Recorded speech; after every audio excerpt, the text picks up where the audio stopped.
Nanibago ako sa date. At ang kapaligiran, ang lawak. My God. Dito ako.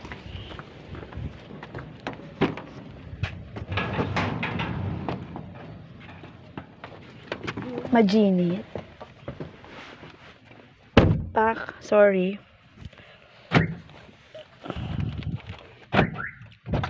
Init? Majinit. Init sa Japan. Ang mga Dito ko ipinark. headdress. Mas mainit ba pag doon? Oo. Tingnan mo, bilad.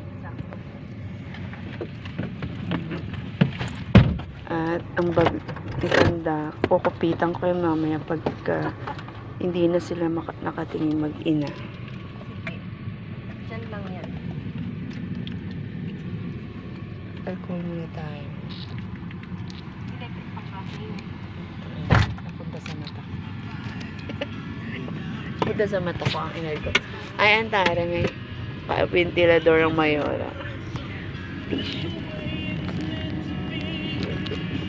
Ang tangkad pala ni Jiwi. Ang laki na ng paelya niya. Ng paa niya. Ang laki. Size 9. Kailan pa naging size 9 niya? Kaya parang kailan lang nag-size, ano lang yun, 7? Depende sa shoes. Minsan 8 siya. Pero 8 nga. Depende. Kasi iba sa 8 siya sa black shoes. Pag rubber shoes, 9. May ano na yan, allowance.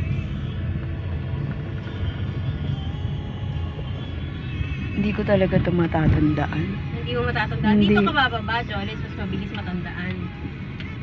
Sa Pag front. dito. Sa Pero front, doon no? ko na lang, abangan na lang. Oo. Kasi pag gumano Tama ba tong book niya, yung clubhouse ay? Ito, clubhouse. Oo, yung naalala ko yung may Angkor Wat. Dati kasi may daanan tayo dito, di ba pupunta kay na Oo. ano? Orsini. Sige, close na. Wala na yun, bahay na. Parang iba-iba na nakatira, no? Dito yung dati. Yung iba nagmamigrate na yan. Wala na, dami na for sale dito. Ano ibig sabihin, hindi na ano? Hindi, mataas na yung value. Anong ginawa na sa ano? Nire-renovate? Oo, wala na. Hindi na naman naliguan yan. Ayun na maliliguan. Swimming. Oh. Ang tawag dito, mataas na si value, kaya binibenta nila. Ah, ganun. Times 3 na. Bakit? Siyempre, habang may kinata yung ospital, Oo. mall, hanggang accessible lahat sa isang lugar, tumataas ang value ng property. Pero luma-luma na ay, no? Luma-luma na. Luma na. Hindi tulad nung kakarating mo pa lang dito. Tsaka hindi na masaya Hindi na, oo. kasi traffic na yung area. Hindi tulad no, no? Traffic na yung lugar. Kasama na sila?